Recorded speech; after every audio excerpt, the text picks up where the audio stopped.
for someone like yourself who had sports on your mind and just trying to find yourself, then how did you think about doing things like which you evolved into, whether it be modeling or acting? And which came first for you as far as sampling? Which did you try first?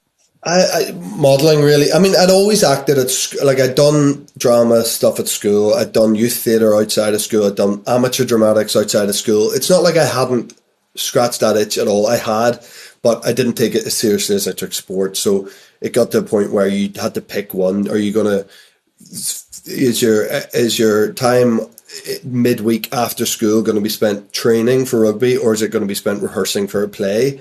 And I picked rugby. I was like, that's where my heart lies, whatever. Not to think, because you're never going, I'm going to play rugby, I'm going to play for Ireland and make a living out of rugby, or maybe some tiny part of you convinces yourself you can. On the same note, you're also not going, oh, I'm going to rehearse for this play because one day I'll be an actor. Like that maybe now more, this is 20 odd years ago, but maybe now there's more of a option, or more of a sort of openness and belief that you can do something like that, being from there. But right. I didn't feel like that was a legitimate career path or anything. And so it's only when I dropped out of uni that I went, I don't really know what I'm doing with myself. I don't really have a plan. But I had gone, my sister had sort of forced me, because I had this summer where I just was really useless, for want of a better word. Like I drank every day. I barely played golf. I honestly just bummed around with my mates, doing nothing, achieving nothing. But telling my dad, listen, let me go off to London and I'll work in a pub and everything will be grand. And it was in that summer that my sister said, look, you just need to do something. And she'd seen this thing called Model Behavior, which was like an early reality TV show, I guess, where you went and I sort of basically forced me out the door to go to that. And that I didn't want to be a model. Jesus, like what kid grows up? Again, maybe now I'm different. I don't know. I was not the kid growing up going, I want to get my photograph taken for money. I just wasn't on my radar. But then I went okay. I got through to London stages of it, but then got kicked out really quickly. But it was enough for me to go, oh, right, look, maybe there's something there. Maybe I can do that. Even though these professional people had told me that there wasn't a future in it, there's part of me that went, that's enough to tell my dad. I was like, I work in a pub. The people on that show, because I went up to them after and said, look, I know you've kicked me off the show, but do you think I have what it takes? And they said, well, listen, if you ever come to London, let us know. And I took that as like, oh, move to London and we'll make you a load of money. So about, 2 months later, 6 weeks later, I was on a plane to London. And I'll never forget that journey for so many reasons. My suitcase was broken and it just kept opening and everything would fall out. And I just about thought I'd fixed it and cracked it. And I got on the Stansted Express, which is a train that takes you from Stansted, which is like the worst London airport's miles away, into London. And I pulled it on the train and it all opened. And I lost one shoe down onto the train tracks. And I remember going like, geez, this is the start of my new adult life, this London adventure. 2nd of August, 20th of August, 2002. So I had one shoe and a broken bag, but I had a job. Honestly, I had a job in a pub. I knew I had a job in a pub. Someone had fixed that up for me before I went. I'd never worked in a pub before.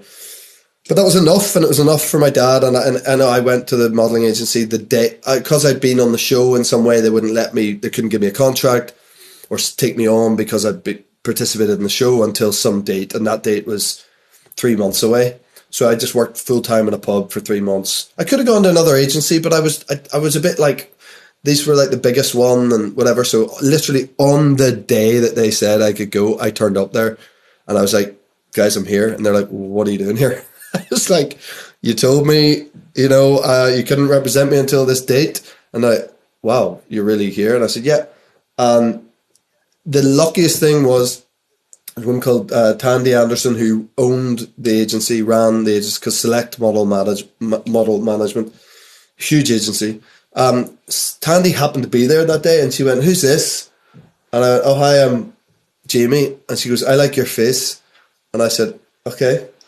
And that was it. They took test shots, and then I did small crappy jobs for a while, but still working in the pub. Then I started to work more, cut down to part-time in the pub, and then had to quit the pub because it all sort of kicked off in quite a big way for me in that world. But I wasn't still at that point, Scott, thinking, "Oh, this is a gateway to acting."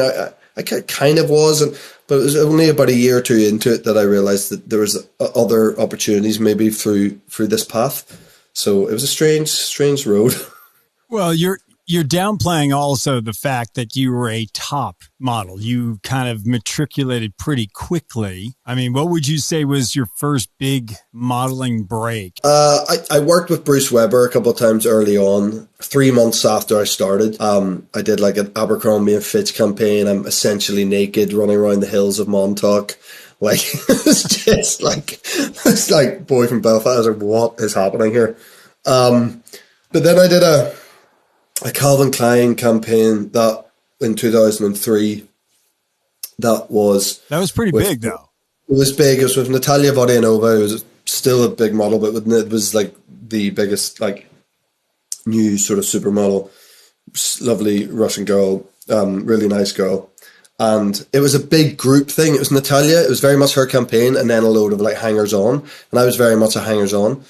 But something happened on that trip. We were in Hawaii. It was all night shoots because we wanted the black sand. It was all night shoots, so it was kind of a weird thing. Everyone sort of partying during the day and having drinks and sleeping, and then sort of it was very strange.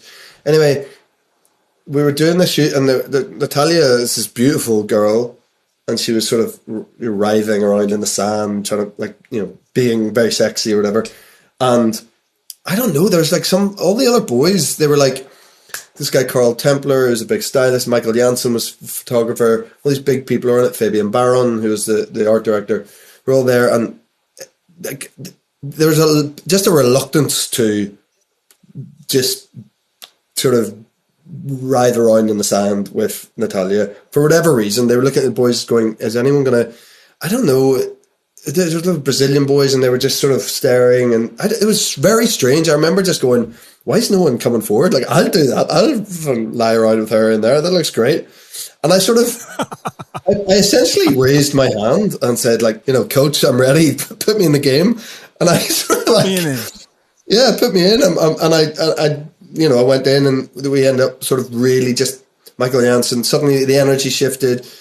We took all these photographs, and then that was the campaign. It was her and I. And I was not meant to be front and central in that. I didn't get paid front and central for that. But when the campaign came out, it was just like, poof, it was Natalia and me. It was all over New York on billboards and everything. And it just changed everything, because suddenly it looked like I was just the Calvin Klein guy, even though I was just one of there was 10 dudes there. But I was the only one who wanted to play in the sand with a supermodel. It was very strange. And then after that at Steamroll, I did 7 campaigns for Calvin Klein, I think. Talking about it now, I had fun, I liked it. And, Ava was amazing, Kate Moss was amazing, Natalia. I worked with great people, a lot of the photographers and stylists, and everyone was great. But I remember going, I don't want to be in 30s and 40s modeling. I just didn't. I knew I didn't want to do that. And I kind of got out. I got out literally at 29 or 30. Maybe I did it for a decade, and then I was then my career, kicked off as an actor, and From your success, GQ ranked you as one of the 25 biggest male models of all time, not just a year of all time, which is quite a lovely accomplishment to say that. You'll have to remind your daughters of that as they get older. I don't think they'd ever believe that. I'm not even sure I believe that. That's news to me. I never heard that. But you also started doing some commercials, right? And the commercials help some ways bridge the gap between Yeah. modeling and acting, so you could showcase your ability to, do different things. It's true. Yeah, I did start to do that, particularly as I got a bit later. I did like a Levi's commercial that was sort of a big deal at the time, and did a couple of other things. I guess made you comfortable in front of a motion capture camera. I think modeling in general, just straight modeling, like photographs, also is something that can really help with acting, because you're comfortable around a lens. I mean, that's a big thing. Have a lens, someone trying to document your movements and trying to capture something. It's essentially film is a sort of variation of that. It's an escalation of that. So I think being comfortable in front of a camera that modeling gave me, and doing the commercials really stood me in good stead once I wanted to sort of act. Well, it probably also helped open the doors to getting recognition and notice as you were transitioning or pivoting into acting. And within that space, what would you say was your first big break as you were trying to evolve and pivot from modeling? As you said, it was kind of behind you a little bit, but at the same time, you decided to pivot into acting. What would you categorize as your first big break that got you recognized or noticed that you can actually act? There's so many moments in my career that I think were like turning points, right? The first, when I got an acting agent. That's the nature of our show. Right, there we go. Well, my first, when I got an agent, my first ever audition was for Sofia Coppola's Marie Antoinette, which I got, and I did, and I shot it, and it was a Sony Pictures Studio movie. Sofia Coppola had literally just won Academy Awards for Lost in Translation, so it was a very exciting project to get. It wasn't a huge part, but it was an important part in it. Not a big like acting showcase by any means, with what I had to do in it, but it got me a big American agent, and it got me my foot in the door, I guess, but then I sort of didn't really work for a long time, or didn't do big work or consistent work for a while, until the two other turning points, I guess. I did this show called Once Upon a Time. It was a big ABC network show that felt like a real turning point at the time. I got killed off after 9 episodes. I did the pilot, and before we started, the pilot got picked up, and before we started shooting it, they told me I was being killed off. So it was a really strange thing. And I remember truly thinking that was the end of my career. I remember going like, well, they've obviously tested this pilot, and the feedback has been, we love it, let's green light it, but we don't like that guy, and he's the only person we don't like, so let's kill him off. So that's where my head was at with it. Little did I know that actually it was the best thing ever happened to me being killed off that show, because it suddenly I was free. Like within 6 months of being killed off, I got this job called The Fall, which totally transformed my career. And if I'd been still in that show in Once Upon a Time, I wouldn't have been available to do The Fall. So, it's one of those turnaround moments, where it's like thinking that's it. Like I had this one shot, and it's not going to work out. And then the best thing ever was that it didn't work out. And so The Fall was feels